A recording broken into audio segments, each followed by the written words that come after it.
वादे तो हुए थे ना, वादे हुए थे चुनाव के समय, लोकसभा चुनाव के समय वादे हुए थे। पवन सिंह के समर्थकों को भी लग रहा था कि अब पवन भैया सुधर गए हैं। वही सपनों की बात कर रहे हैं जो हाथ पकड़कर चला करते थे, जो साथ में घूमा करते थे, साथ में रहा करते थे। ज्योति सिंह ने अपने पति को जिताने के लिए हर संभव प्रयास किया। फील्ड में गई, घूमी, खाली पैर, नंगे पांव, ना गर्मी ना कुछ नहीं देखा उन्होंने। पत्नी का दर्जा आपने क्यों दिया? दोबारा लोकसभा चुनाव के समय आपने मांग में सिंदूर क्यों भरा? है जवाब? देगा कोई जवाब? अगर आपको सही में नहीं रखना था आप पहले बोल देते। आप क्लियर करिए ना, कोर्ट में क्यों इतना दिन तक छोड़े हुए हैं? अब एक और पोस्ट की हम जिक्र करते हैं। एक और पोस्ट जो उन्होंने लिखा है, मेरी अधूरी कहानी। पवन सिंह और ज्योति सिंह की अधूरी कहानी। पति पत्नी है, दोनों का प्यार, कहिए प्यार था नहीं था वो तो वो दोनों जाने। हम तो उनके घर में, उनके बिस्तर पे कभी गए नहीं हैं, या फिर उनकी पर्सनल बातें हमने सुनी नहीं है, तो हम नहीं जानते होंगे। लेकिन जो साझा कर रही हैं वो पोस्ट, उससे हम आकलन कर सकते हैं कि किस पीड़ा से वो गुजर रही हैं। ज्योति सिंह लिख रही हैं, मेरी अधूरी कहानी। वो रात, वो मुलाकात, तेरी हंसी, तेरी खुशी, वो यादें और अधूरी वादे और अधूरे वादे। बीते लम्हों में तेरा साथ, मेरे हाथों में तेरा हाथ। सब कुछ किसी खूबसूरत सपने जैसा था जो अधूरा रह गया। तू मिलकर भी कभी सच में ना मिल सका, और मैं लाख चाहकर भी तुझे भूल ना सका। अब तेरी सिर्फ एक निशानी रह गई जो हर पल याद दिलाती है कि हमारी भी एक कहानी थी जो हमेशा के लिए अधूरी रह गई। अब देखिए, इसमें बहुत सारी चीजें हैं, समझने वाली बात है, समझ सकती हैं इसको अगर डिफाइन किया जाए तो। ये लिख रही है, हमारी अधूरी कहानी। वो रात, वो मुलाकात, वो हंसी, तेरी खुशी, वो यादें और अधूरे वादे। वादे तो हुए थे ना, वादे हुए थे चुनाव के समय, लोकसभा चुनाव के समय वादे हुए थे, साथ भी मिला था। उसके आगे है कि बीते लम्हों में तेरा साथ, तेरे हाथों में मेरा हाथ, मेरे हाथों में तेरा हाथ।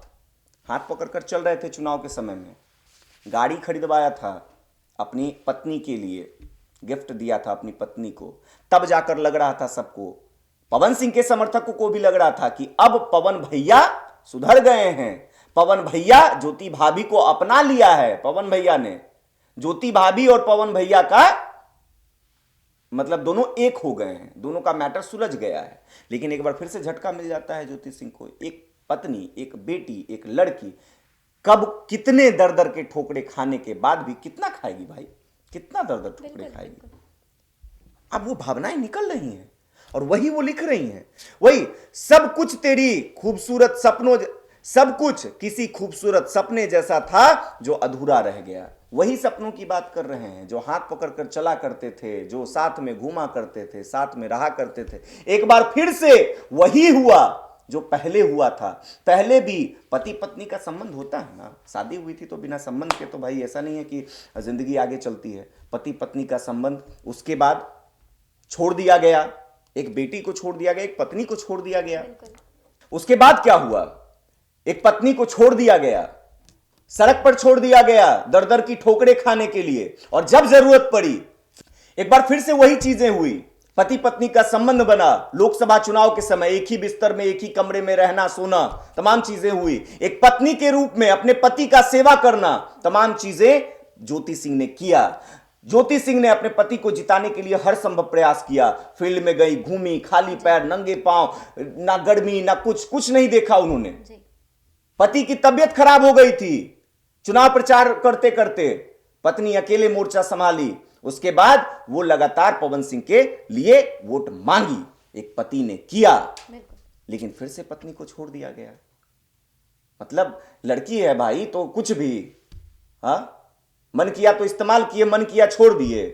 ऐसा नहीं होता है ना, देखिए नहीं होता है।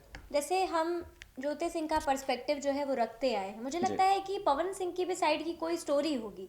देखिए, लाख स्टोरी हो जी, एक बेटी तो प्रताड़ित हो रही है ना, बिल्कुल प्रताड़ित तो हो रही है। अरे ठीक है, आप क्लियर कर दीजिए ना। नहीं रहना आपको, नहीं रहना था तो आप दोबारा क्यों बुलाए? एक पत्नी का दर्जा आपने क्यों दिया? दोबारा लोकसभा चुनाव के समय आपने मांग में सिंदूर क्यों भरा? है जवाब? देगा कोई जवाब? पवन सिंह देंगे जवाब? क्यों सिंदूर भरा था? अगर आपकी कोई पर्सनल बातचीत हुई थी कि लोकसभा चुनाव तक ही हम पति पत्नी रहेंगे, उसके बाद पति पत्नी नहीं नहीं रहेंगे, तो काहे सिंदूर डाल देते? छोड़ देते। अरे मान लेते कि आप किसी को हायर किया है आपने कि ये मेरा प्रचार करेंगी, जी जैसा स्टार को बुलाया जाता है ना जी। बिल्कुल। आपने देखा चुनाव प्रचार के दौरान इस बार कितने स्टार लोग आए, प्रचार किया, पैसे लिए। होता है ऐसे। हमें को घर में कुछ प्रोग्राम करवाना हो, किसी सिंगर को बुलाना हो, पैसा देंगे, बुलाएंगे, जाएगा लोग। मांग में सिंदूर भरने की क्या जरूरत थी? क्या जरूरत थी? एक पति पत्नी का संबंध, जो पति पत्नी के बीच में संबंध होता है, वो संबंध मनाने की क्या जरूरत थी? उस समय अच्छा लग रहा था कि एक पत्नी भाई पैर दबा रही है, एक पत्नी सेवा कर रही है, तबीयत खराब है तो दवाई खिला रही है, बुखार लगा हुआ है तो भाई सिर पे गर्म पट्टी रख रही है, ये सब अच्छा लग रहा था। और उसके बाद पत्नी गई भाड़ में। नहीं होता है ऐसे। अगर आपको सही में नहीं रखना था, आप पहले बोल देते। आप क्लियर करिए ना, कोर्ट में क्यों इतना दिन तक छोड़े हुए हैं? एक से एक तलाक हमने देखा है। बॉलीवुड के लोगों से सीखिए ना भाई। बिल्कुल बिल्कुल। एक से एक बड़े बड़े लोग हैं। जी कहां विवाद होते रहता है इतना? कर देते, कर दीजिए, अलग कर दीजिए, ले लीजिए तलाक। वो भी तो जिंदगी में आगे बढ़ेगी, उसकी जिंदगी नहीं है, आप ही के पीछे चलते रहेगी। कि आप यही चाहते हैं कि आप ही के पीछे जिंदगी भर चलते रहे, जिंदगी खत्म, बूढ़ी पड़ जाए।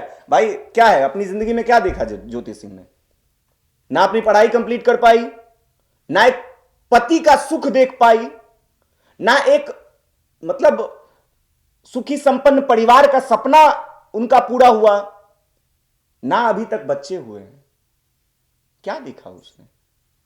क्या देखा? कुछ नहीं। ये जिंदगी है। जिंदगी में खुशी बहुत जरूरी है, और वो खुशी ज्योति को नहीं मिल रही है। इसी वजह से ये तमाम पोस्ट जो है सामने आ रहे हैं। ये पोस्ट कहीं ना कहीं उनके अंदर जो जितनी चीजें चल रही हैं ना, वो व्यथा, जो अंदर की पीड़ा है, वो पीड़ा अब निकल रही है।